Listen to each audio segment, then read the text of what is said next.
As Maryland prepared to organize a constitutional convention, they were, at this point, still operating, as we have termed it, somewhat charitably, extra legally, right? So ever since the royal governor suspended the Maryland Assembly, remember the Maryland Assembly members who weren't royalists or in favor of the proprietary regime, they just went down the street and started meeting anyway and claimed to be the legitimate government of Maryland.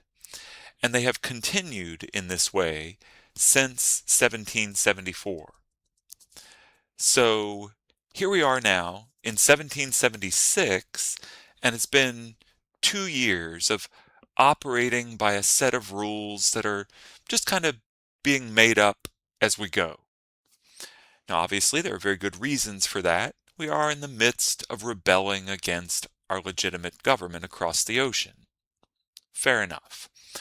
But remember that when this Annapolis Convention first took power, one of the first things they did was made it easier to vote, right? They opened voting to the landless.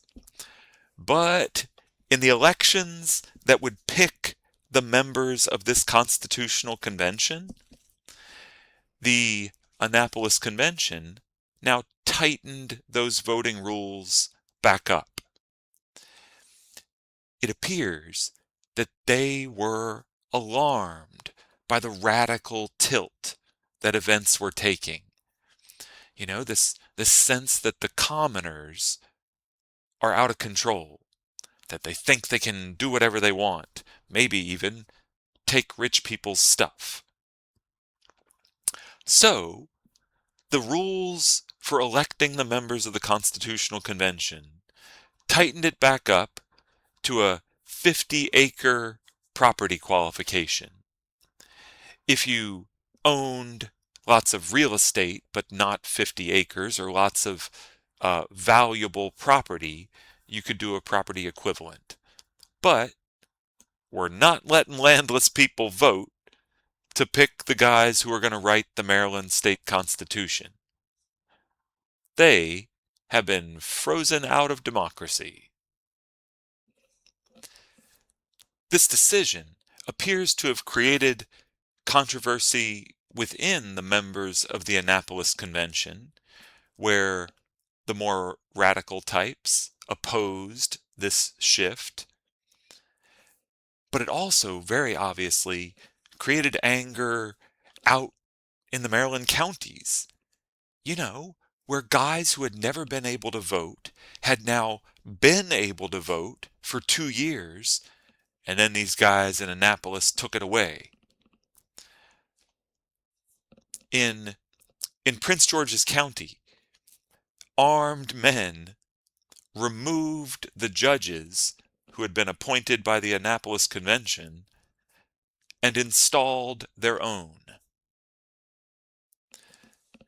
This, to me, is exactly the kind of thing that the propertied elite were afraid of. You know, like, we set an example that you don't have to listen to the people who are in charge. So if you're now the people in charge telling people to listen to you, it's very easy for those people to go, get quacked. We're going to make our own rules. But with some level of disorder and confusion, the elections took place across Maryland, and the Constitutional Convention began on August 1st, 1776. This was the ninth time that this Maryland lawmaking group had met extra legally, but this time they're trying to make it legal. To draft a constitution. A constitution is the written rules by which the government will operate.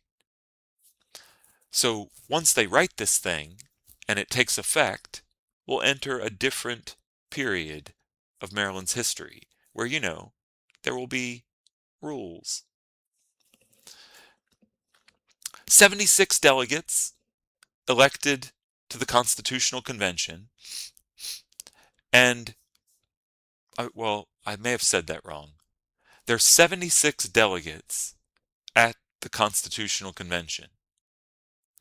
50 of them had never served in the Maryland colonial government. That means there's a whole group of new people who are empowered by the revolutionary moment to be like, oh, we're gonna make rules, we're gonna define how the government's gonna work. Elect me, neighbors, friends, fellow church members. Elect me. I'm gonna look out for us. Now, in a way, that's wonderful to have 2/3 of the men here new to government. You can't be corrupt if you're just brand new. However, it means that 50 of the 76 guys are also totally inexperienced.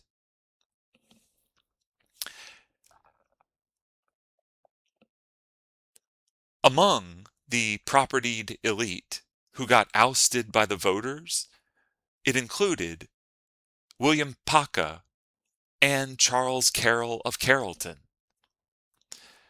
probably two of the three biggest, most powerful political forces in Maryland, and the voters rejected them. In some kind of last-minute maneuvering that I do not fully understand, Paca, and Carroll wound up as delegates at the convention anyway. Even though the voters had rejected them, they wound up there appointed as some kind of at-large delegates. And it makes sense that so many rank-and-file Maryland voters tried to keep them out, because now they were back in, and they, along with a few other guys, tried to organize the committees and drive the proceedings toward the result that they wanted. Okay, so who's the inner circle here? The rich, experienced political guys trying to shape things. You've met most of them. It's Charles Carroll of Carrollton, William Paca, and Samuel Chase, along with Matthew Tillman of Talbot County. Couldn't find a Tillman portrait for you, but there's a historical marker. Tillman from Talbot, out on the, and Robert Goldsboro, he's from Dorchester, George Platter from St. Mary's. It's a group of, 6, 7 skilled, highly experienced political actors. And they are actually trying to work around the sentiments of the majority of the convention. The leaders of the more, I don't know what the right adjective is, more progressive side of the convention included Charles Ridgely, who you've met, the guy with the Baltimore business owner, and one of the guys who tried to hang Anthony Stewart when he brought the Peggy Stewart in. Also, Rezin Hammond, who was another guy who tried to hang the Anthony Stewart when the Peggy Stewart came in. And another real progressive voice at the convention was Thomas Sprigg Wooten, the Frederick County doctor, one of the guys who had orchestrated the Hungerford Resolves back after the Intolerable Acts. All right, so if this is making sense, we've got a group of conservative guys who want to produce a conservative constitution that protects the interests of the rich. And they're trying to maneuver around the majority who's really inexperienced, but, they are the majority. So the work of producing the convention went on from August to November 1776. So it's a long time here of like putting people on committees, asking them to draft a specific section of what would be the Constitution, then people coming back together and being like, okay, let's vote on what this committee produced. Do we want to make amendments to it? It's politics. Um, so I've gone back and forth on how to try to teach this. And what we're going to do is kind of work our way through the final document. And along the way, I'll talk about some of the debates that took place at the convention. But we'll start and we'll sort of use the final document's organization to structure our explanational organization. Whew. Okay, so the key term is Maryland Constitution and Declaration of Rights. The Maryland Constitution begins with a section called the Declaration of Rights. So in a way, they're the same thing, but I wanted to make sure that when you have to explain them, you know that you have to explain both. Okay, so the Maryland Constitution of 1776 begins with a Declaration of Rights. And many of these are important. We're not going to address every Roman numeraled section in the Declaration and Constitution, but if we're spending a moment or two on it, make sure you have a note or two on it. All right, starting at the top. The very first Declaration of Right. That didn't make sense, did it? The very first right declared is government comes from the people. Or here, there's the actual text. Government of right originates from the people, is founded in compact only, and instituted solely for the good of the whole. I take that to mean government comes from the people, only exists because the people have made a deal, and the only purpose of government is that it be good for everyone.